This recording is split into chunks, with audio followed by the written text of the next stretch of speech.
So today we're going to be talking about Snow White. They finally released the film after much anticipation, and I was able to see it just yesterday. And I wanted to do a review on it as soon as possible because I wanted to hurry up and get my thoughts out before I forgot what I initially thought while I was watching it. So we're just going to get into it. I'm going to save my thoughts and everything until the end. I'm just going to be going into the movie, the storyline. Obviously, we already know pretty much the storyline because it's just a remake of the original Snow White. There were some changes made, so I'm just going to go over them. When it comes to the introduction of Snow White's character, that was another thing that got changed because in the original Brothers Grimm fairy tale, Snow White comes about from her mother's wish for a daughter with skin as white as snow, but more than likely because Snow White was being played by Miss Rachel Zegler, we see that she is half Hispanic and half white. I think that was probably the reasoning as to them changing the story. So Rachel ends up saying that, they changed the origin story,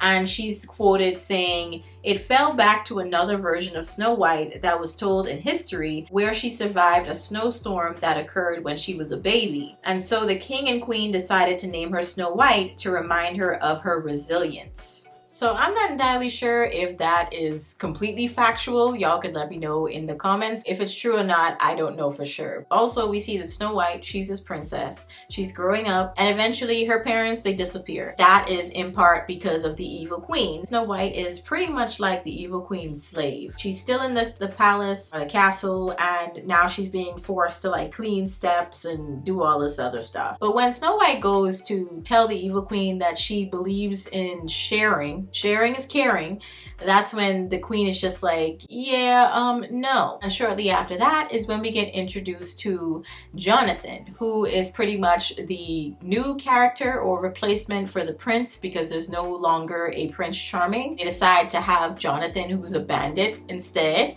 and he gets caught stealing some apples, and the queen was about to bestow upon him a really harsh punishment, and that's when Snow White was like, let the punishment fit the crime. But regardless, the queen's like, put him outside and tie him to the dang gate. So that's when she gets to meet Jonathan because she unties him, hands him a piece of bread, and he runs off into the distance. Every now and again, the queen goes and talks to the mirror and is like, who's the fairest of them all? The huge. And he's just like, you're not. Okay, it's Snow White. That's when she decides to come up with a plan to have one of her guards to carry out killing Snow White and bring back her heart. So yeah, that's what he tries to do, but he stops himself. He decides to let her go. She runs into this creepy looking forest. She eventually comes across this house in the middle of the woods and just decides, hey, I'm just gonna go in there because I need refuge. I've been through a lot. She goes to sleep, sleeps until nighttime, and that's when the owners of the house, the 7 dwarfs, come in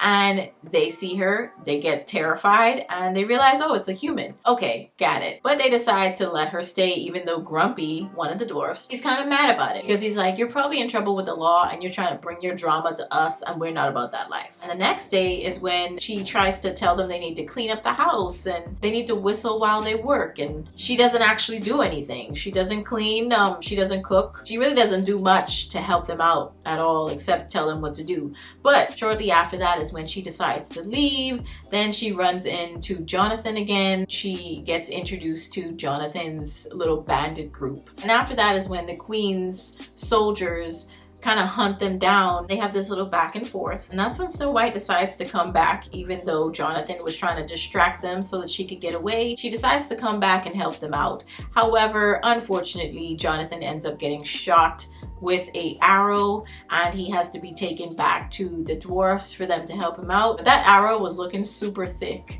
I was like, I've never seen an arrow look that thick before, but okay. After that is when we see they have their little duet. They seem to be digging each other, but it just seemed a little like, I don't know, just not really all that romantic, but we'll talk about that a little later too. After that is when they decide to go back out into the woods to stop the soldiers from coming to the dwarf's house where Snow White was staying. And Jonathan ends up getting captured.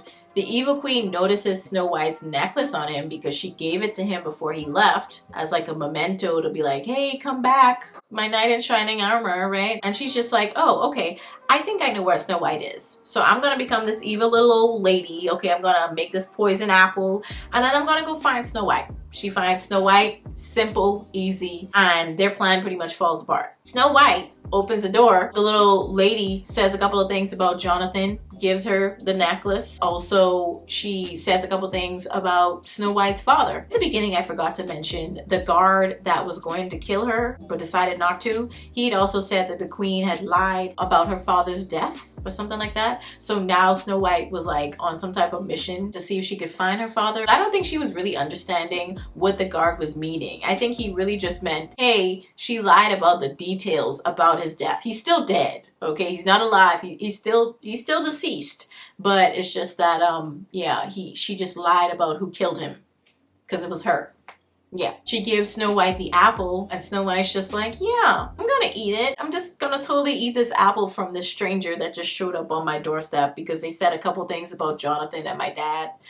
Yeah, she dies temporarily, of course, because shortly after that, it was supposed to be the prince, but it's not the prince anymore, it's Jonathan. He makes his grand escape and he finds Snow White laying on the slab surrounded by the dwarfs and they're just like, hey, I'm sorry, but she's dead. He still decides to kiss her and of course it ends up being true love's kiss and that is the antidote. And she comes back to life.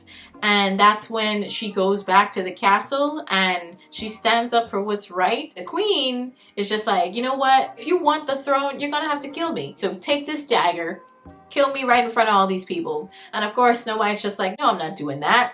What? She takes the dagger away and she tells or orders the guards, hey, kill Snow White right here, right now. Before they could do that, Snow White's just like, hey, you were a farmer. I mean, she says the name of the guard, but I can't remember their name. We're just gonna say Robert because I don't remember his name. Robert, you used to be a farmer. You and your wife lived on the farm. You used to let everyone come to the farm and eat pies.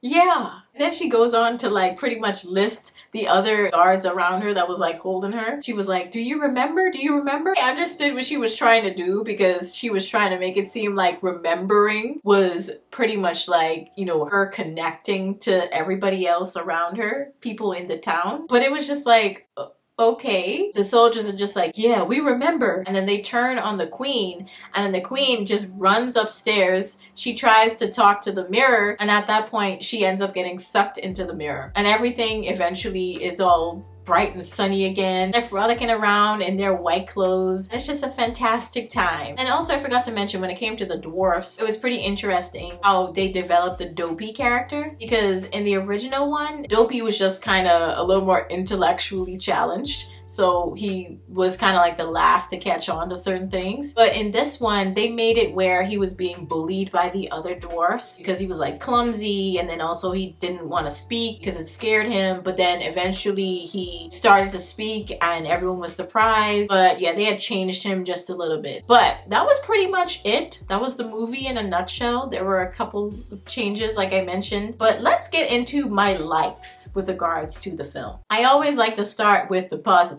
First being that the costuming was cute. Was it amazing? No, it didn't blow my socks off, but it was cute. It was nice. It wasn't ugly because I've definitely seen some crazy looking costumes with some of these movies that have been coming out lately, but I thought they did an okay job with the costuming on this film. Now the music and the musical numbers in my mind were on 10. I think they did a great job putting those together and also having certain music play at certain times to give that emotional feel. And I'm not gonna lie, at some points, because of the soundtracks that they had playing in the background and the singing just hitting it at the right note, I was like, okay, I'm getting a little emotional. I'm not gonna lie. Next, I did enjoy the idea of having her going on some potential quest or adventure. I feel like it gave some level of excitement, even if it only lasted for a day until that bubble bursts and she realized that her dad isn't alive. He's definitely dead. Now next, I would like to say that Rachel can definitely sing her butt off. There is no denying that.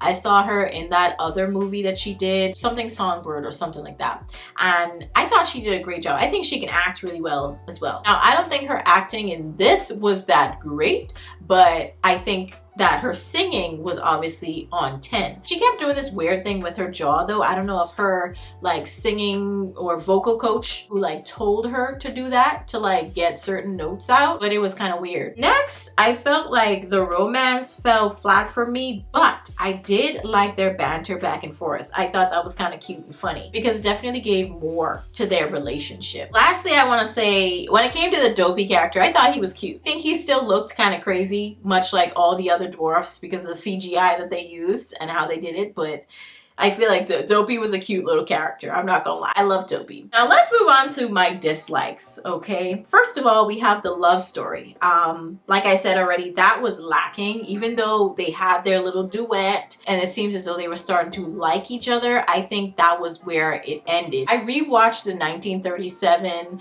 version, and even though the film, that original film was short as well, I feel like they did a better job at evoking this sense of like romance and like they're really falling for each other. Like with this movie, this live action film, it just felt like they were just in like really shallow like for each other. It seemed like a friendly little jab here and there, but besides that, it was like, you know, there wasn't really much there. The chemistry, I feel, just wasn't there between Jonathan and Snow White's characters, between Rachel and, geez, I forgot the name of the guy. I never even actually said the cast.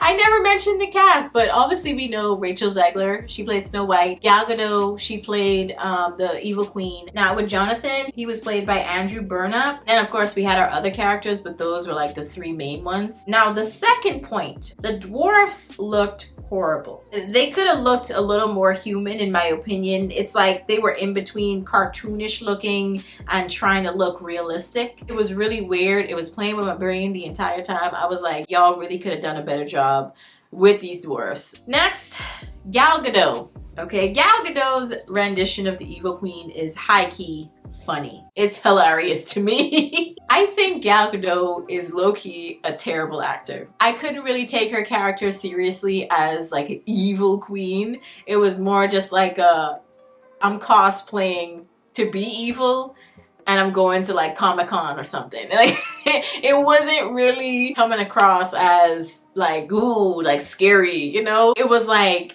the way that she acted out certain portions of the film, like her character, like certain lines that she had to say, it's like she was trying to come across as serious and like I said already, evil, but it just didn't have the conviction behind it. Next, I would say I was very confused about the meaning of fairest in this film because it starts off about being, you know, pretty in terms of the queen asking the mirror who's the fairest of them all, but then it changes to who's the fairest in terms of who's actually fair in their judgment, and then it changed to like fair in terms of treating people with kindness. You know, like not necessarily like passing any judgment, but like just treating them well as a human being. So I was really confused. It kept morphing into something else. So I don't understand that one. And then at the end, it was like, oh, Snow White is the fairest of them all because she's beautiful inside and out. I was just really confused. So let me know down in the comments what you thought it was, like what the meaning was supposed to be, because it seemed to be all over the place. Another dislike for me was that there was no prince, okay? It was just a bandit named Jonathan, and I wish they would have just stuck with the prince. I don't know if they were trying to introduce some type of like bad boy persona, like kind of similar to like a Tangled or something, but it was really weird. I was like, why didn't they just have a prince? I don't get it. At the same time, I think they were trying to do the whole girl boss thing where they were like, yeah, she doesn't need a prince. She don't need no man. Yeah. But it was like, at the end of the day, you still need true love's kiss. So, you know, you still needed the man because you would have been dead.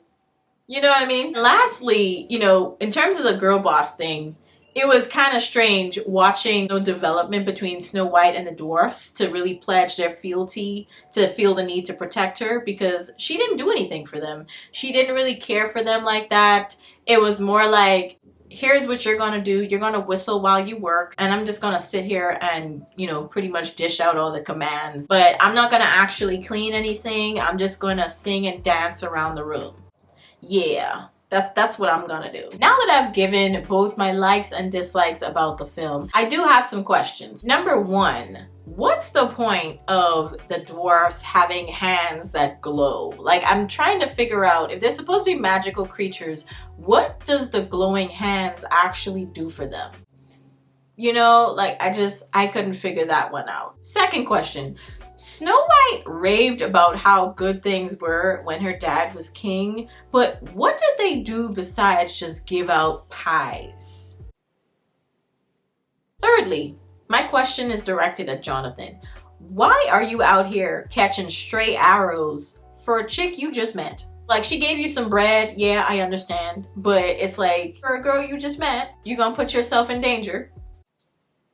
Okay, my last question would be, why did they have Rachel, or Snow White I should say, but Rachel, but why did they have Rachel out here looking like Lord Farquaad? Like, a lot of people have made that comparison and I was like, I can't unsee it. I cannot unsee it. Why did they shape her hair like that? Like, I understood they were trying to make her look like the original character. I get it. But I feel like they could have made some concessions, like with the hairstyle. Yes, keep it short. Yes, keep it in a bob. But like, maybe not have it poke out so much around her jawline. I loved her hair when it was wet, like when she just went through the water. I feel like they really could have modernized her hair just a little bit, a wee bit. But overall, I felt like this movie wasn't horrible, okay?